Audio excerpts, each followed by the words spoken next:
ఇక్కడ చూడండి కొన్ని వస్తువులు ఉన్నాయి. ఏమేమి ఉన్నాయి చెప్పండి. రాయి, షార్ప్నర్, పెన్సిలు, ఆకు, పెన్ క్యాప్, చిన్న కర్ర ముక్కలు, అవి ముట్టుకోవద్దులే, కర్ర ముక్కలు, ఎరేజరు, చాక్ పీసు ఇవన్నీ ఉన్నాయి కదా. ఉన్నాయా? ఇక్కడ దీనిలో ఏమున్నాయి? ఇప్పుడు ఈ వస్తువుల్ని ఒక్కొక్కటి నీళ్ళల్లో వేద్దాం. ఈ నీళ్ళల్లో వేసినప్పుడు కొన్నిలో అడుక్కి వెళ్తాయి, కొన్ని పైకి తేలుతాయి. చూడండి, వీటిల్లో ఎందుకు అట్లా జరిగిందో చూద్దాం. ఇప్పుడు షార్ప్నర్, దీన్ని నీళ్ళల్లో వేద్దాం. ఏమైంది? మునిగిపోయింది. అవునా? మునిగిపోయిందా? అదే ఇప్పుడు ఈ రెండు కర్ర పుల్లల్ని వేద్దాం. ఇవేమయ్యాయి?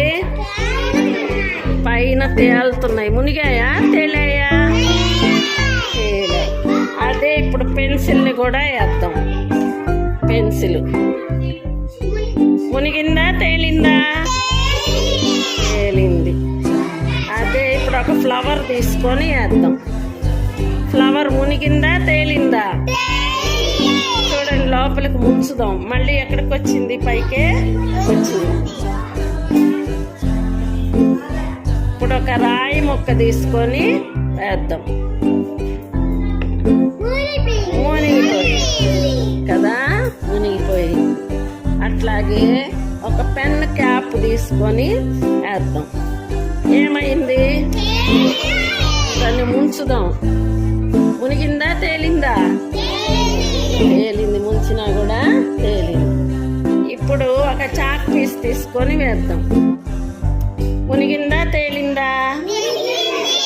మునిగిపోయింది. లోపలికి వెళ్ళిపోయింది. లోపలికి వెళ్తే దాన్ని మునగడం అంటారు. పైకి ఉంటే నీళ్ళ పైన ఉంటే తేలడం అంటారు కదా.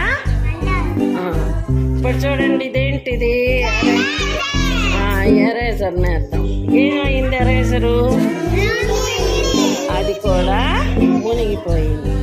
ఇప్పుడు ఈ స్పాంజ్ నేద్దాం. ఇదేమైంది? అది కూడా తేలిపోయింది. ఇప్పుడు ఇంకొక ఆకుని తీసుకొని వేద్దాం. ఇప్పుడు ఈ స్పాంజ్ ముక్కను వేద్దాం. మునిగిందా? తేలిందా? తర్వాత ఇప్పుడు ఫ్లవర్ నేద్దాం. ఫ్లవర్ మునిగిందా? తేలిందా? ఒక ఆకుని లీఫ్ నేద్దాం. మునిగిందా? తేలిందా? తేలింది కదా. మునగడం అంటే నీళ్ళ లోపలికి వెళ్ళిపోవడం, తేలడం అంటే నీళ్ళకి పైన ఉండడం. ఇప్పుడు కొన్ని వస్తువులు ఇట్లా మునుగుతాయి, కొన్ని తేలుతాయి. ఎందుకో తెలుసా మీకు? ఎందుకు? Correct, very good. బరువుగా ఉండడం అంటే నీళ్ళ కంటే కూడా వాటి సాంద్రత లేకపోతే వాటి బరువు ఎక్కువ. నీళ్ళ కంటే కూడా వాటి బరువు ఎక్కువ, అందుకని అవి మునుగుతాయి. అదే పైన తేలాయంటే నీళ్ళ కంటే వాటి సాంద్రత తక్కువ, తేలిక బరువు, అందుకని నీళ్ళ మీద తేలుతాయి. ఓకేనా? అర్థమైందా? మునగడం, తేలడం అంటే మళ్ళీ నేను అడిగితే నాకు చెప్పాలి. సరేనా?